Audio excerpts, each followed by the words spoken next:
Sounds good. Well, everyone, welcome back to a very exciting episode of the Storybox podcast. Today, my friends, I'm delighted to welcome two amazing people, two best-selling authors.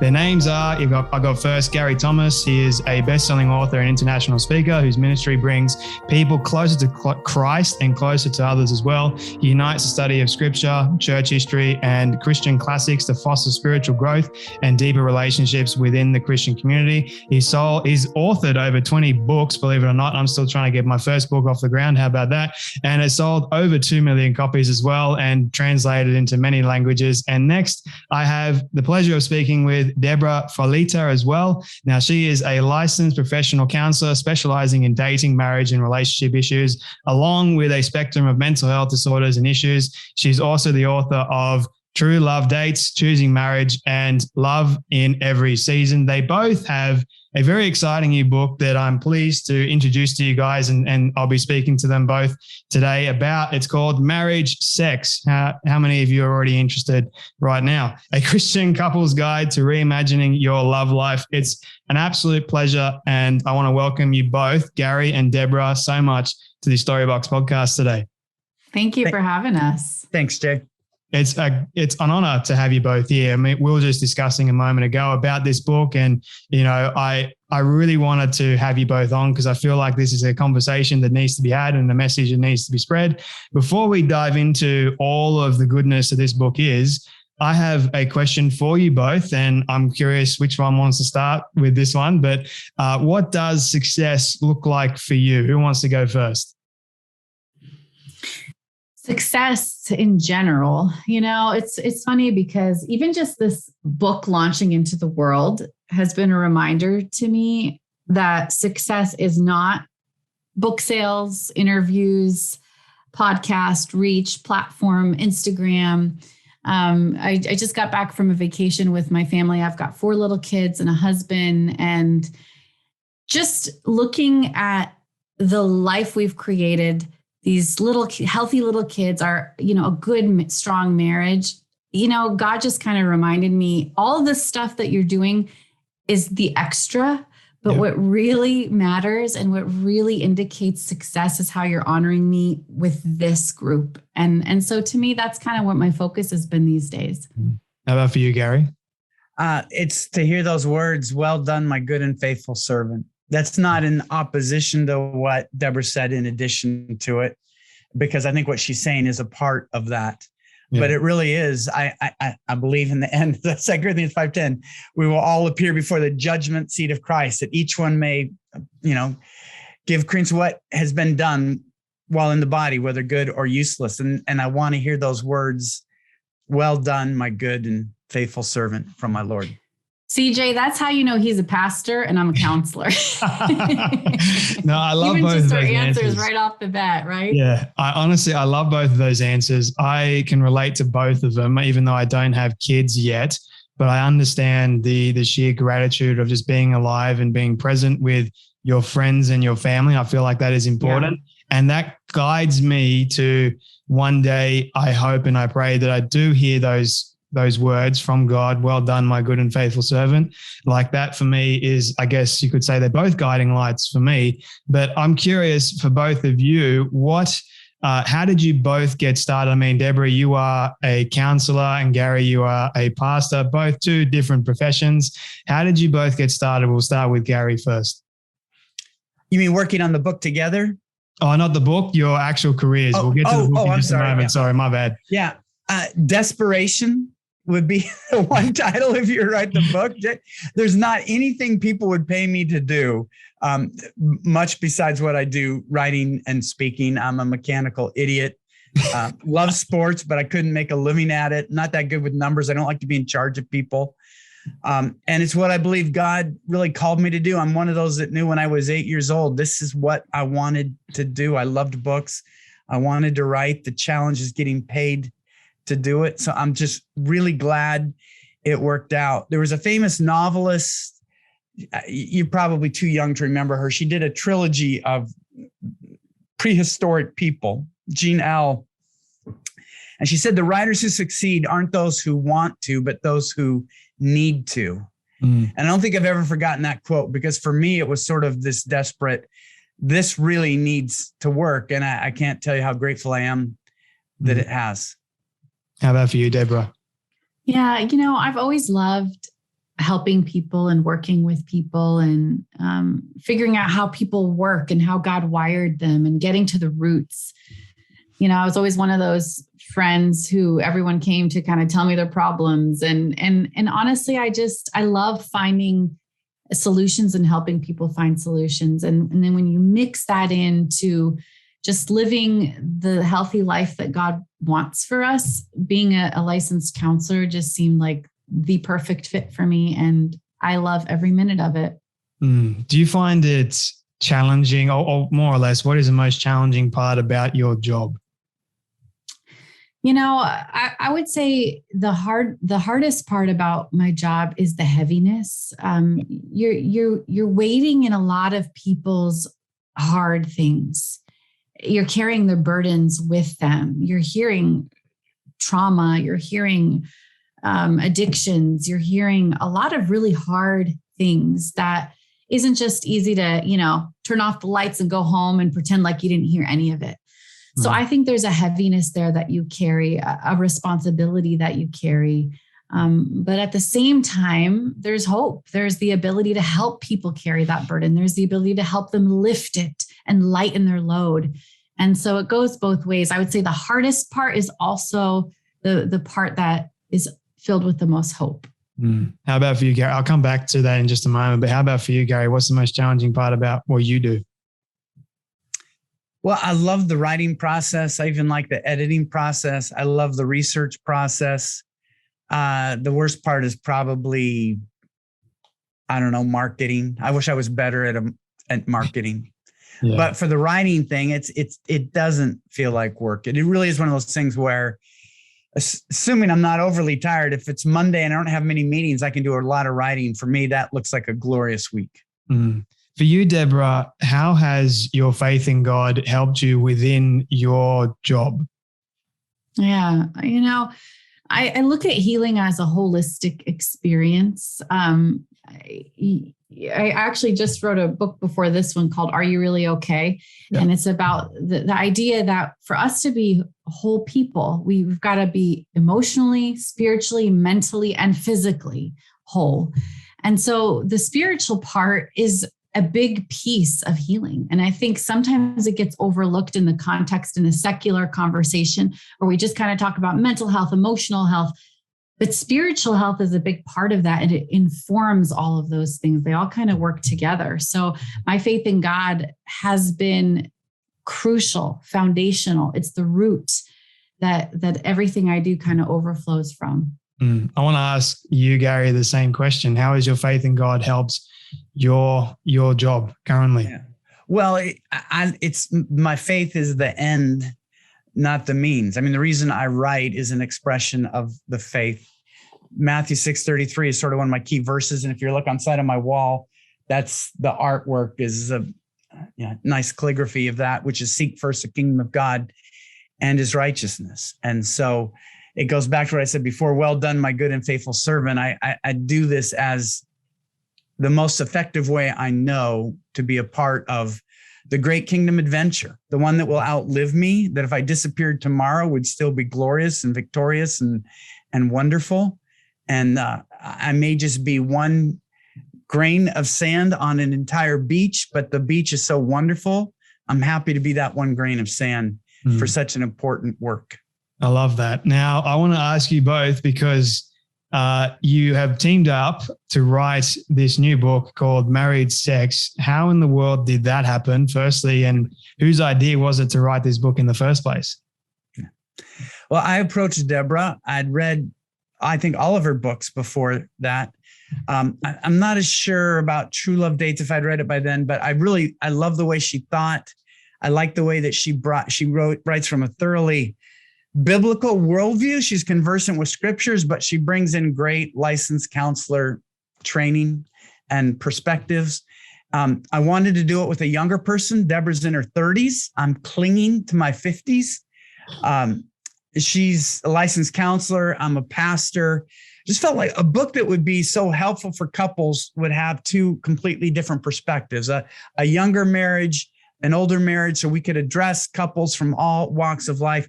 Jay, we really wanted to write a book. It was ambitious, but we really wanted to write a book that would be the book for evangelical couples to think, if we want to explore how to go further in our sexual relationship, how to understand God's purpose, how to understand the relational dynamics, some practical tools and helps, this would be the book that people would go to.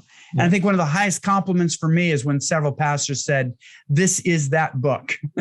Pastor told me 2 days ago, I just bought 10 copies for my leaders and they're going to take the groups, or just talked to a counselor who said, this is the book I'm taking my staff through. This is the book I'm going to be recommending to couples. So at least in some corners, I feel like God has allowed that to happen. What was your reaction, Debra, when Gary approached you and said, hey, Debra, I want to write a book about married relationships and sex? What was your reaction? I thought it was a great idea because I'm seeing the back end of things in my counseling practice. People are struggling with this area and they don't know where to turn. They don't know who to talk to. There's not many resources out there to kind of help people along, especially in the Christian context. It's like, where are you going to go to get these problems solved, to get answers? And so I just thought it was a great idea. And I've loved Gary's writings, all of his other books. And so I just felt like this was a perfect opportunity to add to the conversation about sex in a healthy marriage. I couldn't put the book down when I first got it because the very first page kind of hooks you in and made me laugh. Now, I'm not married, but like I was saying to you a moment ago, just how important this is for a young person like myself to still read, preparing themselves for marriage. And I feel like, especially in the Christian circles, and I'm pretty sure that you've researched this a lot, there kind of feels like there's this shame or there's stigma around not wanting to talk about sex. Like sex is almost demonized. And I felt that growing up, and I didn't want to talk to anyone really about sex at all because I felt ashamed. It was kind of like this taboo subject, and you kind of felt a little bit nervous to mention the subject as well. It wasn't normalized either. So why do you think that is the case? I'll ask Debra first, and then Gary, I think you can answer this as well. I think we've set the stage to talk about sex in a way that can kind of lend to that culture of silence and shame. And in the sense that we actually don't talk about it much besides saying, don't have sex before marriage. Don't do it. Don't go there. And then we don't say anything else. We treat it kind of like a say no to drugs campaign. Like, no, no, no, no, no, no, no. And then somehow magically on our wedding day, we're supposed to all of a sudden feel no guilt, no shame, no issues, and just revel in the gift of married sex. But that's not how it works, because the narrative leading up to marriage kind of sets the stage for what we do within marriage. And so I think part of the problem is we just haven't talked about it enough and in a healthy context. Yeah. Would you like to add on to that, Gary? Well, the one thing I would add, Jay, is that because sex can be so beneficial, I don't want to overstate it. Debra has a great section I love in the book about whether it's a relational issue or a sexual issue. For sex to thrive, you need to address the whole relationship. But because when sex is working, if that's an awkward phrase, but when intimacy is flowing between husband and wife, they're having fun, mutual pleasure, enjoying each other. It does tremendous things for a marriage and the relationship. It really does. And it's such a powerful tool that I do think you shouldn't be surprised that that's where Satan attacks. Yeah. If it's so helpful, he always wants to take it away. Analogy I've used in a sermon is that sex is nuclear. It could light up your city or it can blow up your world. And as a pastor, I've seen that time and again, the force it can do to pull a couple together, to renew their affection, to settle them, to help them walk in integrity, or how it can just blow up their world when it gets outside of marriage. And so I think because it's such a powerful tool, we want to make sure it's used for couples, not against couples. Yeah, Levi Lusko wrote an endorsement for our book. And I love the line that he said, if the enemy can't take you out in the battlefield, he'll take you out in the bedroom. Yeah, and I think there's so much truth to that. There's a lot of problems behind the scenes that people just aren't quite sure how to navigate. Yeah, absolutely. I totally agree with everything you both just said. And that endorsement was, powerful too. I've always been curious. So in your research and your study, this may be a question for both of you, but why do you think that God created sex in the first place? This is a good one for Gary. Yeah. Well, first, we know from Genesis 1:28, it's to populate the world.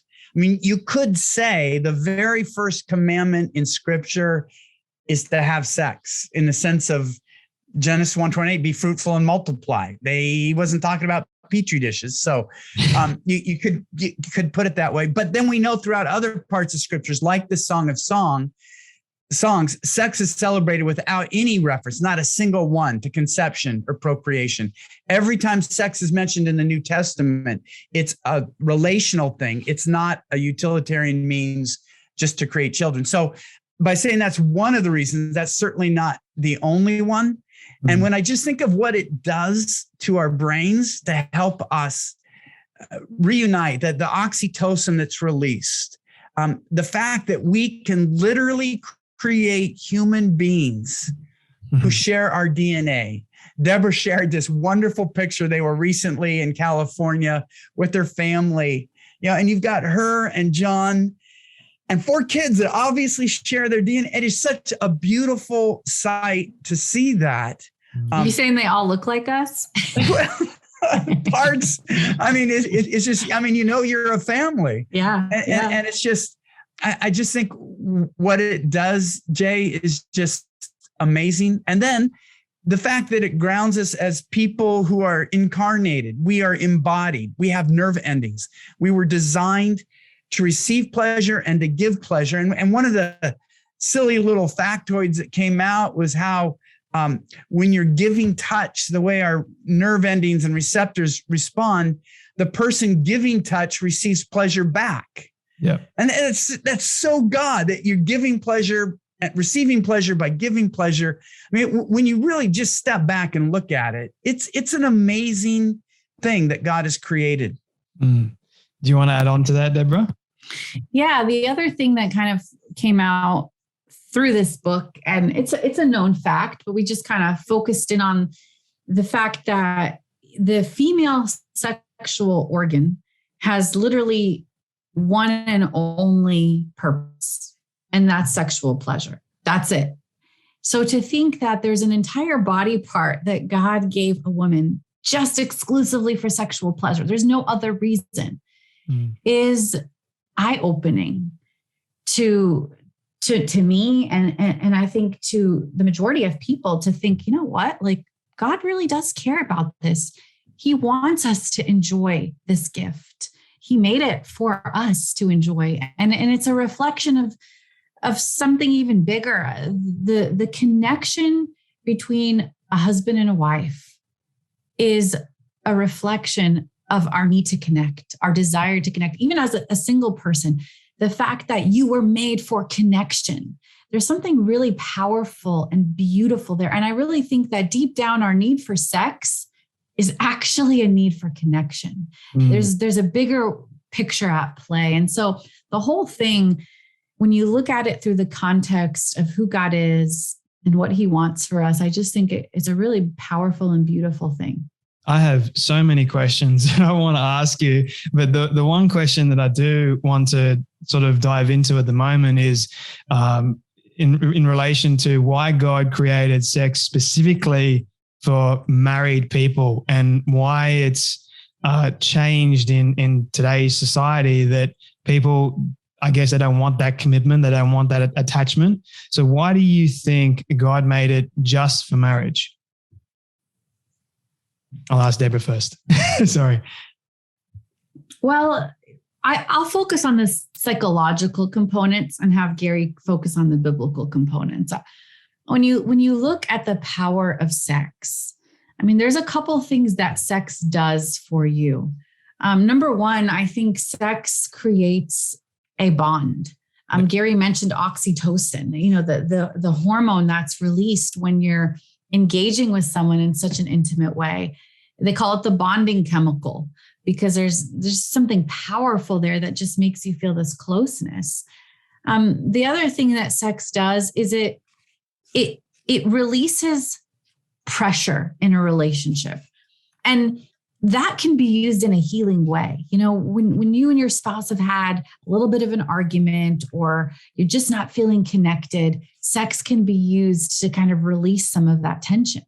I think when sex is taken outside the context of marriage, what ends up happening is we can use it to cover all kinds of relationship issues rather than dealing with them. Yeah. And that can happen in marriage too. But I think it's most commonly happens when we're not married because we feel such a closeness, such a connection. We don't even know that there's problems there because when you're dating, you see everything through a rose-colored lens. And so it kind of covers up some of those relationship flaws rather than allows us to deal with them in a healthy way. Mm-hmm. And so I think because sex is so powerful, it's so special, it's so intimate, I think God wants us to enjoy it at its best in the context of a safe, committed marriage where you're in this together for life and your sex life is just an overflow of that commitment. Mm. How about the biblical standpoint, Gary? Let me say what we want to be careful with. There's been a lot of critique of the purity movement with some really good points that people feel like if they mess up in this area, they feel shamed and because you're not supposed to have sex outside of marriage and that you're ruined and whatnot. That's not the Bible's emphasis. If you look at 1 Thessalonians 4, when Paul says that we are to avoid sexual immorality, which in case anybody wonders, understood in the context of Paul's time, any form of sex outside of marriage. That's how it was read in first century Greek literature. So everybody reading Paul would have assumed any form of sex outside of marriage is what he's including here. And it's not because you'll be shamed or ruined or nobody will want you. I love the turn he takes, and that in this matter, nobody wrong his brother or sister. Paul is saying you're hurting someone when you're being sexually intimate with them outside of marriage, even if they ask for it, even if they seem to be enjoying it. God is our creator. He knows how our brains work, our minds work. He knows how relationships work. Debra alluded to a lot of that. And he knows that outside of marriage, sex isn't a safe place. It doesn't set us up to thrive in our relationships. And the reality is, studies show that it's married monogamous couples that enjoy the most satisfying sex lives. And in fact, that sometimes they say it takes about 20 years for a couple to reach its sexual prime. And so getting married, living monogamously, building your relationship on all levels is really the key to the highest form of sexual satisfaction. So I think God says what he says to protect us, to heighten the pleasure, and because he loves us and he knows that's the best thing for us. Love all that. You have to bear with me with this particular question. I'll try and explain it as best I possibly can. But let's just say two young people, they want to get married, but they're both virgins. They don't have any idea what they're doing essentially. And then they get married and then one of the partners say, oh, I don't like this. And then now they're kind of stuck in quotation marks in this committed relationship for the rest of their life. And then now the sex is kind of thrown off the table. They're not enjoying it. They're having issues with that. I think this is what the whole book is really about. But what would you say to a young person like that is going through that currently? I think it's important to understand that you're not supposed to be sexually compatible at the get-go. I mean, it's just not realistic. Basically, the picture you described could be the first month of my marriage. You know, we had no clue what we were doing. Like, this isn't even that fun. They really talked this up. Yeah. But that's because we were just starting this new experience. We hadn't had any lessons. We hadn't had training. We didn't know what we were doing. We didn't know even how to communicate about it. And so the beauty of sex in marriage is that you have a lifetime to learn and grow. No one's good at anything the first time they try it, the second time they try it, the 10th time they try it. That's just not realistic in anything in life. And I think we need to apply those same realistic expectations to sex. Like, you shouldn't expect to have this crazy honeymoon experience if you've never had sex before. This is a process, and it's a beautiful process of becoming a better person just as much as becoming a better lover. And I think that takes time. Yeah. Jay, I don't think it's an accident that you asked that as a single person, because I know for a lot of guys, that's their great fear. I'm going to wait. And what if then she doesn't even like it after we get married? And some women could feel that way too. But here's the situation. You want to figure out what is it that they don't like. If you marry a person of character, there are some physical components involved, but you can learn it. It's not rocket science. And as the relationship grows, you want to enjoy each other and you want to be close to each other. And the fact is, God is a really good creator. He designed bodies for sexual pleasure. Sometimes our minds have to catch up. That's what people like Debra for, licensed counselors that can help you if it's past trauma, if there's some repulsions from other things, those can be dealt with a counselor. But when it comes to those other things, you probably just haven't gotten there yet. And one of the chapters are on the 5 senses of sex. And it's so key how God literally created every sense in our body to magnify sexual pleasure. And so there are things that you can learn to say, well, you don't like it yet. Just wait. Like we said, that sexual prime is different than genital prime. Genital prime is when physically you can have sex. Sexual prime is when the couple can truly enjoy it at its highest level, where they thrive in their sexual relationship. Those are 2 very different things. And so, I'm sure people starting to play the guitar with sore fingers and blisters, and it doesn't sound very good, and people laugh. Think, I don't want to learn how to play this.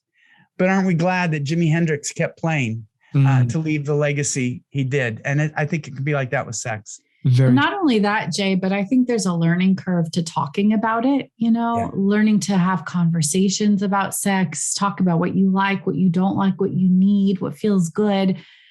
This is a process of interacting, of drawing close to each other, of building on your relationship, of feeling like the other person is safe and listening and there for me.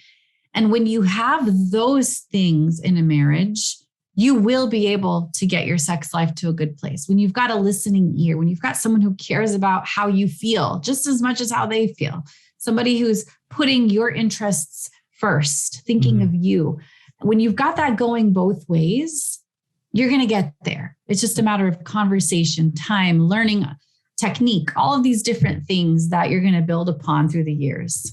Talking about your new book, Married Sex, A Christian Couple's Guide to Reimagining Your Love Life. And we were just discussing a moment ago on the communication aspect of things. Now, I for one, what in the world are you meant to say to your significant other if you are feeling ashamed of even mentioning anything, like your deep inner vulnerabilities about your body, about what you like, what you don't like, and how they're meant to react to it? What do you say firstly, and how are you meant to react in that moment? Who wants to go first? That's Debra all the way. That's the licensed counselor question.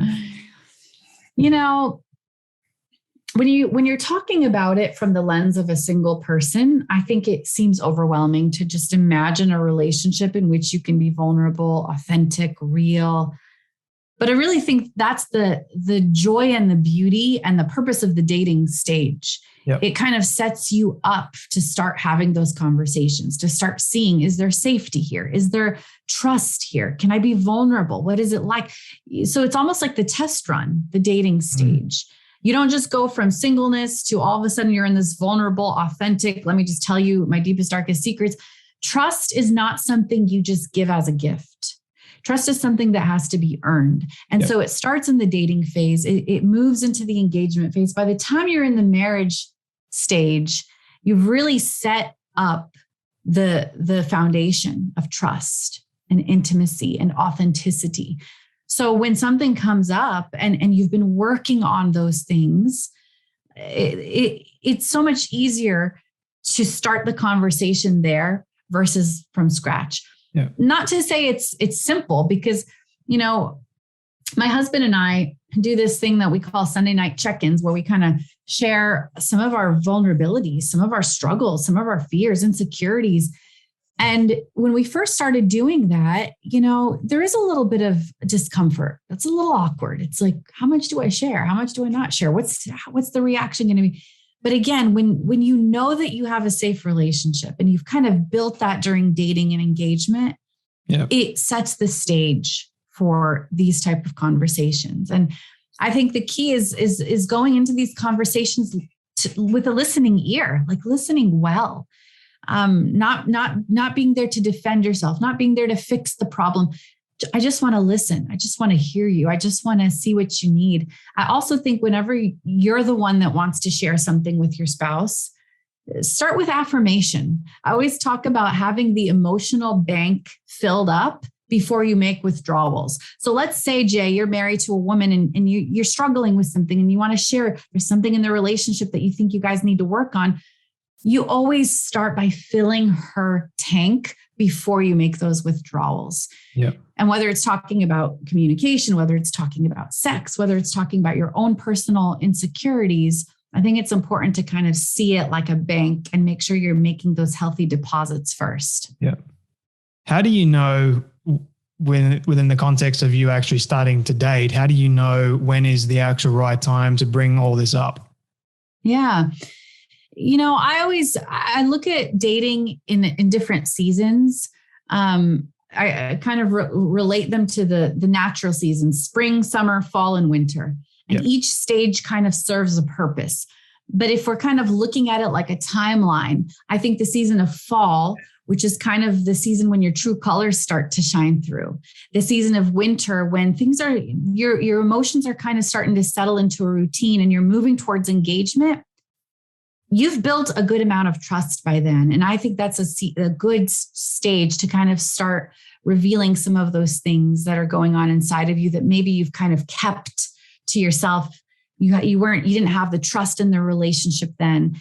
And then as you're moving towards engagement, a lot of people look at engagement as the wedding planning stage, but it's really the marriage prep stage where you start talking about some of the hard things and sorting through some of the issues that you're dealing with. Yeah, I've heard sorry, Gary, you go. Well, I'm going to ask Debra what she thinks of this because she's done more on singles and whatnot. I have a good friend. He's got a PhD in psychology and counseling. He focuses primarily on sexual issues. And he tells a horror story about laying it on his wife a week before the wedding about his porn problem. Mm-hmm. And it was devastating. It was so wrong. I think something like that probably should be shared. And this is where I want Debra's feedback on before the engagement, before you're really asking someone. I think you need to be very safe. When you're giving out information that could be used against you, you want to know, is this person filled with the Holy Spirit? Is this the kind of person that would use information against me? Or even if it doesn't go forward, is this?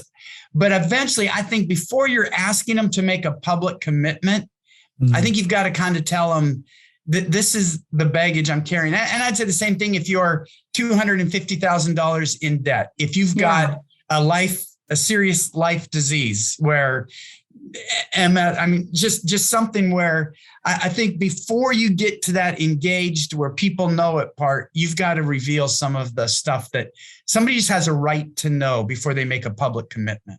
Yeah, I would agree with that. I think if the season of engagement is when we work on those things, the season right before engagement is when we reveal those things, kind of talk through them. You've built trust at that point. You're looking ahead at marriage.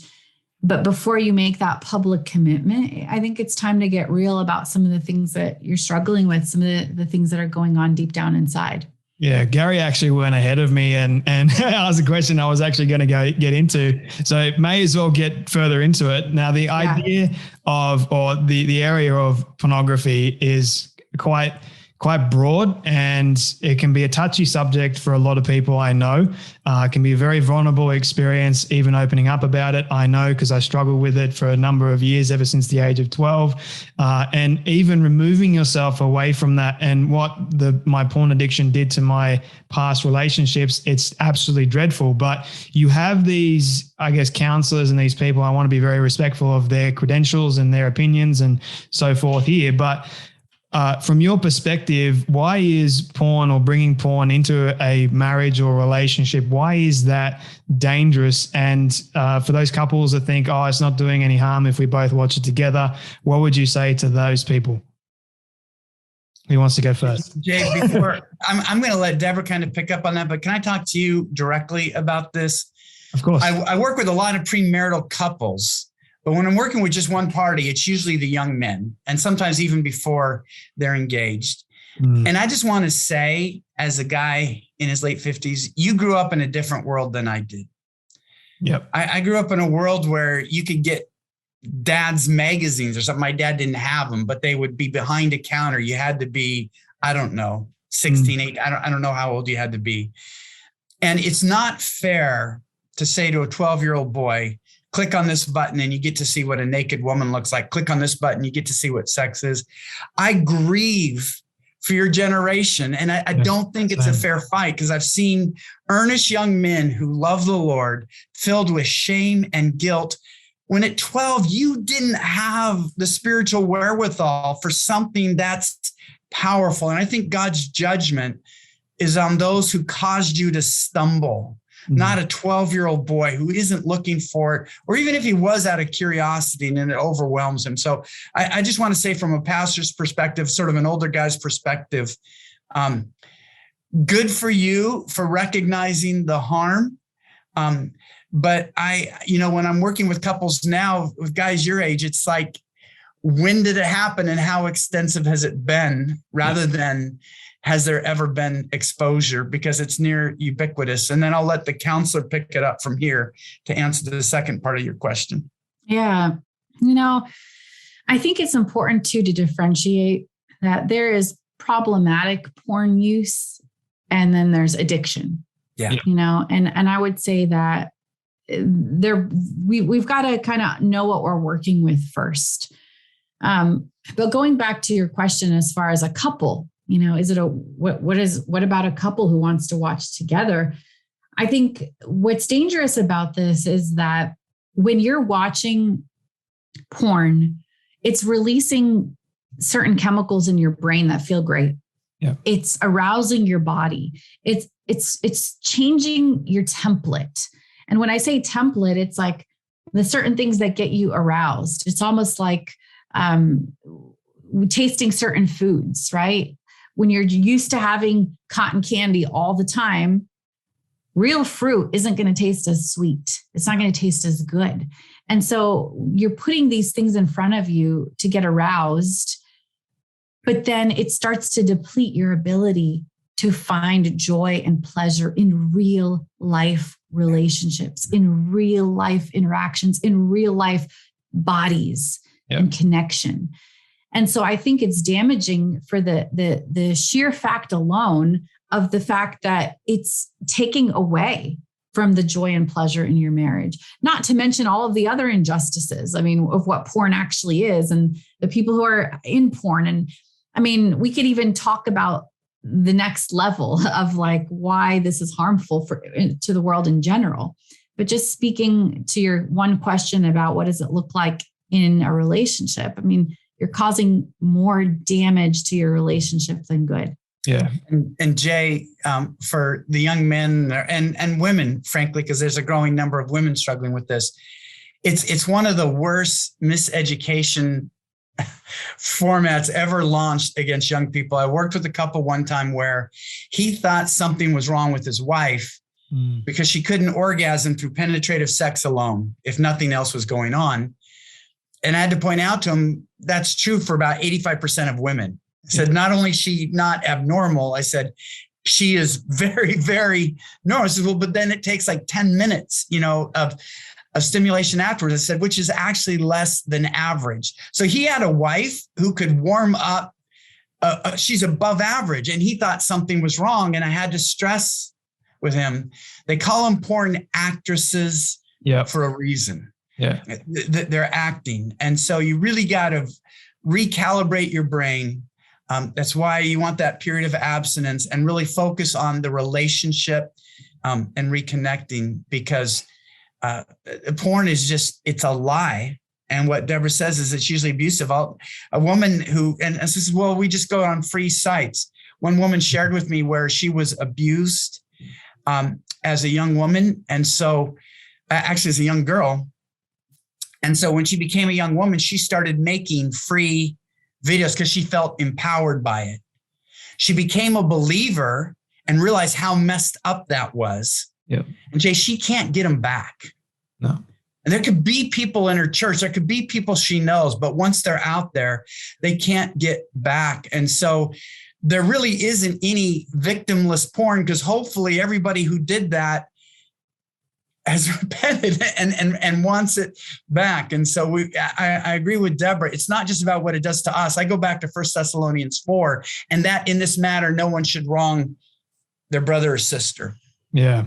It's an important issue that I think needs to be discussed more. And from someone that has experienced it firsthand and the damage that it did, not only to myself, but those people around me, and my ability to actually connect with women first and foremost, it was so disheartening as well for myself, because I thought, what is wrong with me? What is going on? And I felt so ashamed to open up to anyone about it. And I feel like that is the case for a lot of young people. They don't know how. They don't know the first step. And that's why I encourage people, if you are struggling, if you're a male or a female, to just speak to someone you love and you trust. And at least you're getting that off your chest to them. I mean, I open up about it in my first ever book and the dangers of it. And I dived into the relationship factor and the fact that what you mentioned, I believe it was Gary, that they're actresses and actors. They go home at the end of the day and it's just like they're getting paid to do it. And then also moving on from that, the abuse side of things. Like I forgot the statistic, but it was an alarming one that nearly vast majority of the videos that young people see have something to do with abuse, and it appeals to false senses and false realities of fantasies that if you're not careful, you take that into your relationship or your marriage. And then when they don't get off on it, you wonder what's happening. So I think it's a massive, massive danger for porn, especially for, I forgot the word here, but I think someone was telling me that they were talking about safe porn or something like that. I forgot the exact term, but they're promoting that as being harmless and safe, and they don't really understand the neurological pathways that are being rewired for not just young people, but older people too. So yeah, that's just my little spiel. Well, a couple may have their own agenda for why they would want to look at it together, but let's not be naive. Satan has an agenda for why he wants them to look at it together. Yeah. And when you're playing in his arena, you're really putting yourself in harm's way. Yeah, absolutely. Now, I wanted to the area of masturbation for couples and especially married couples, right? And I wanted to ask you both in terms of, is it still okay to not engage in sex with your partner and go off and masturbate for yourself? Is that still okay if you're married? A lot of good questions. I always encourage people to stay away from masturbation in marriage. I think it's a dangerous path to go down. Are there exceptions? Yeah, I think there's a couple exceptions. For example, when one of you is in the military, you haven't seen each other in 6 months, the mutual masturbation, something that you're doing together as a married couple to connect, is completely different than going off on your own to get needs met rather than going to your spouse, rather than connecting with your spouse. I always say this: sex isn't just about release. It's about relationship. Yeah. And I think when we start making it just about release, we're really missing something. We're missing something powerful.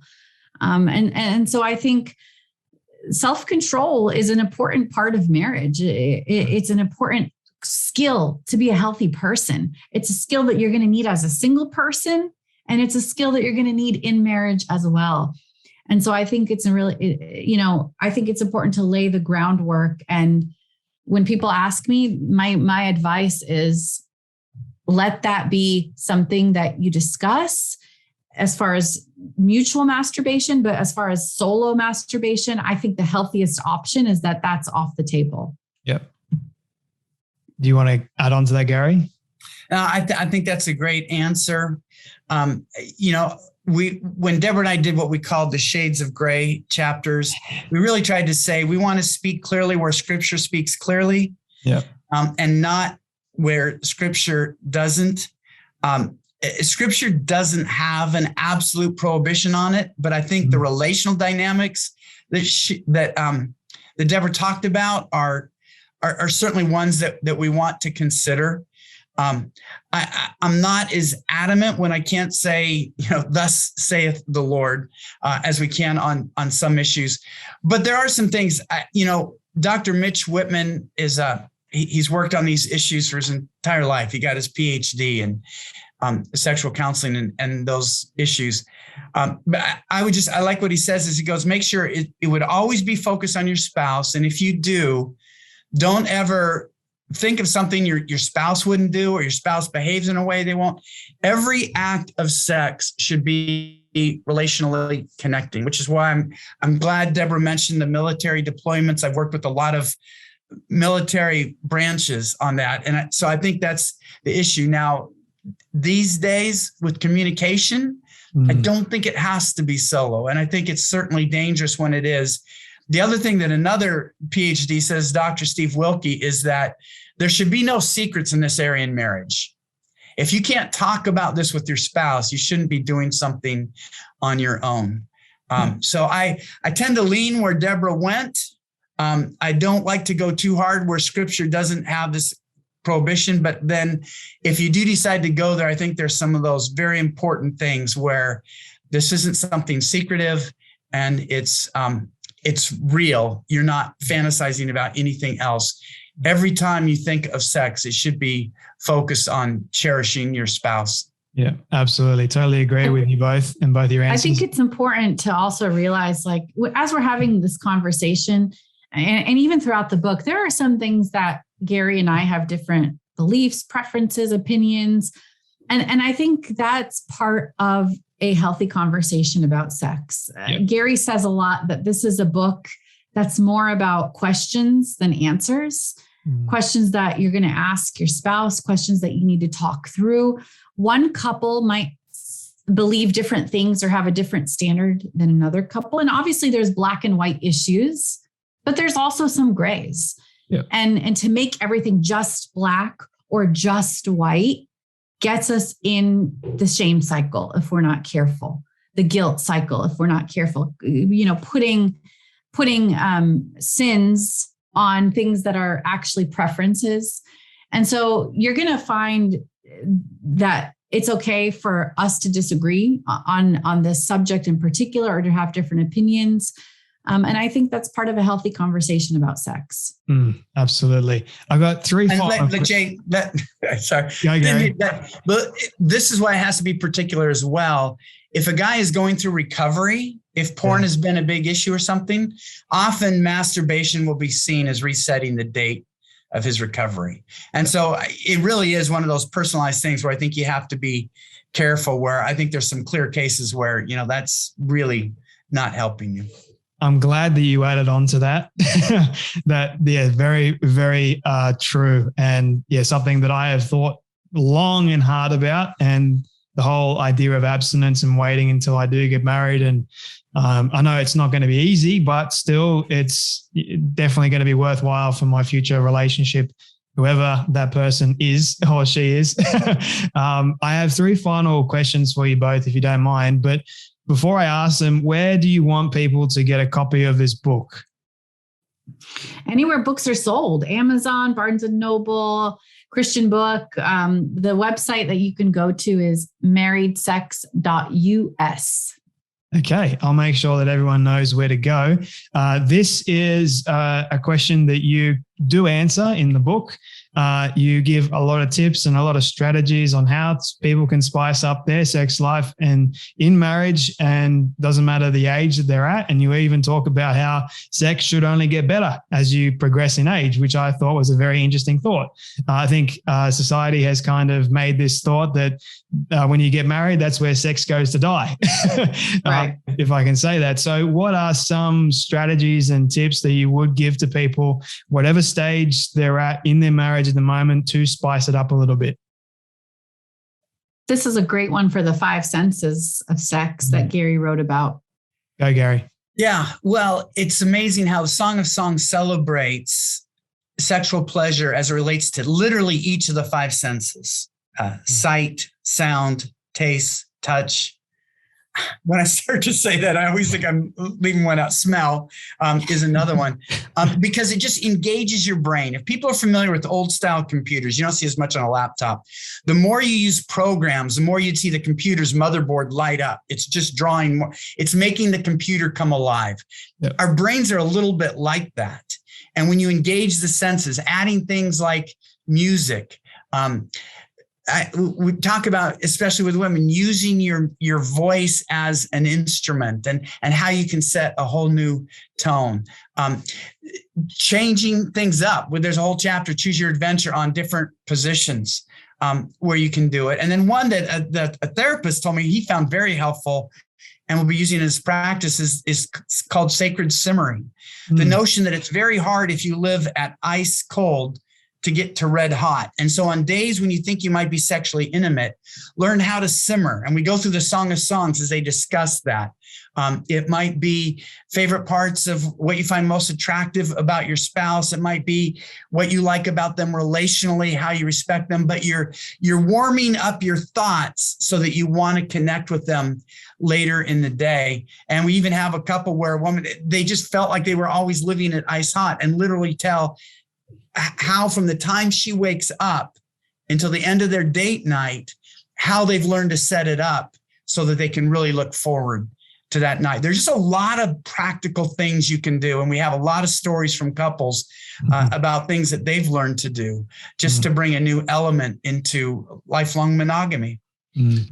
Ideally, the act of simmering is something that we apply to our marriages day in, day out. You know, that connection, that love, those thoughts towards somebody that you really love and appreciate.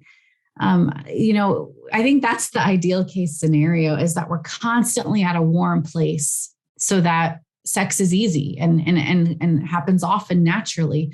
But what you don't realize is that in marriage, that's hard to do. The natural trajectory of marriage is to drift.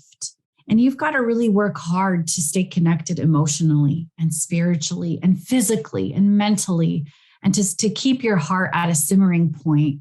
It really does take work. There's so many distractions in life. There's so many things on our schedule, so many things that kind of pull us away from each other. And so I think the beauty of this book, but just marriage in general, is that God is calling you to consider somebody else, to move in their direction, to be intentional about growing your marriage and your intimacy and your connection. And I think the overflow of that is a good sex life. Yeah. Well, Jay, there's a tremendous difference between I desire you and I desire sex. Yeah. And let me just tell you, as a young man, your wife will know the difference. You don't have to say it. Whether you're cherishing her or using her, it's 2 fundamental things. And simmering really is set to put the focus on the beauty, the excellence, the wonder, wanting to please your spouse. I'll forever remember this. I really will. What would you say was your favorite part about writing this book? Well, for me, that's an easy answer. My husband and I did had a lot of conversations, a lot of practice. I'd be like, hey, here's some research I did today. And we got a lot of practice in, and we conceived a surprise baby. So an unexpected little bundle. I currently have a 9-month-old. That is the byproduct of writing this book. So that was the best part for our family. No way. That is incredible. It's a complete shocker, surprise little boy. So we're so hard grateful when she told me the news. I guess we kind of have to give some credit to Gary, because if he wouldn't have brought this project to our attention, you wouldn't have a 9-month-old. Ethan probably never would have existed. So when you do read this book, to all the listeners out there, read with caution. And Jay, we do recommend that married people read this book, or people who are almost married. Yeah. We wouldn't recommend that singles pick it up, to be honest. We're not trying to be prudes. Everybody knows what they can handle, but you've read it. It does get explicit in parts because we wanted it to be practical. And I think for me, the joy was, you have this idea of a book, and it just came together in a way where I loved Debra's contributions. I love the way that she could push back and save me from places that, just feedback, another woman or a counselor perspective, saying, well, let's think about how we communicate that truth, to where I really felt like we were able to accomplish our aim to have a book that couples and churches can read. And we're talking about healthy couples can read, because whenever I do this talk on marriage seminars, if you have the Friday night talk, the Saturday morning, and the Saturday night talk is often on sex, and Sunday morning, there's this energy, there's this connection, there's just this glow that often happens. And I'm just thinking that this book can go out there and do that to these couples that we'll never see. But I do believe it's a very practical tool to deal with the theological, psychological, and practical aspects of how to make what God created, sexual intimacy, a powerful force for relational connection and marital happiness. Yeah, I do want to reiterate on the fact that you wrote this for married people, or just people that are about to make that huge commitment.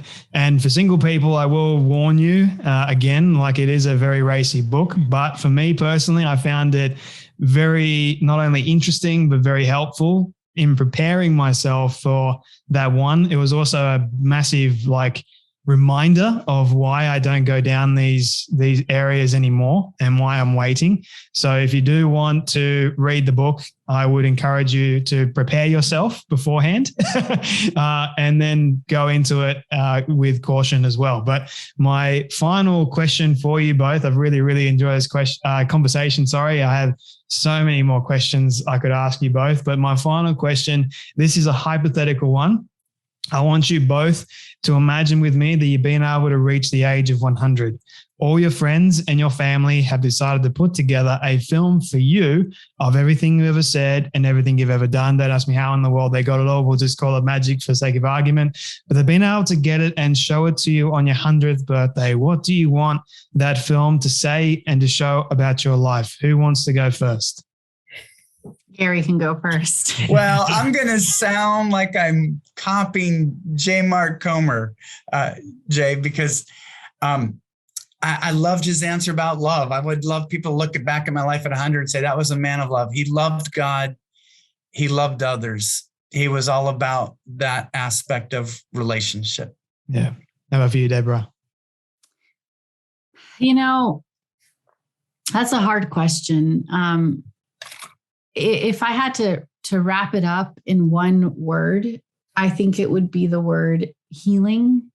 Emotional healing, mental healing, healing that I've received from God for my own life, but that I've also been able to overflow into the lives of my family, my husband, my kids, my clients, the people I do ministry for, my podcast listeners, the readers of this book, that God's healing would flow into me, because I sure need it, and then overflow into the lives of the people that I have the privilege of working with. Mm-hmm. And Jay, let me add, I do know how to pronounce John Mark Comer's name. I was looking at your name, Jay, and I think I said Jay. So I want to apologize to him. Good fix. But as you know, I know John will listen to you. So yeah, but I know I was referring to John Mark Comer. I'm sure John will forgive you for that. Don't worry. He has to, right? If his aim is to be a loving person. Exactly. Yeah. I've really, really enjoyed this conversation with you both. Thank you so much for writing this book, for pretty much people that need it. And I just want to reiterate the point of how valuable it actually is. And I just want to say thank you once again for joining me today on the Storybox podcast. Thank you. Thank you.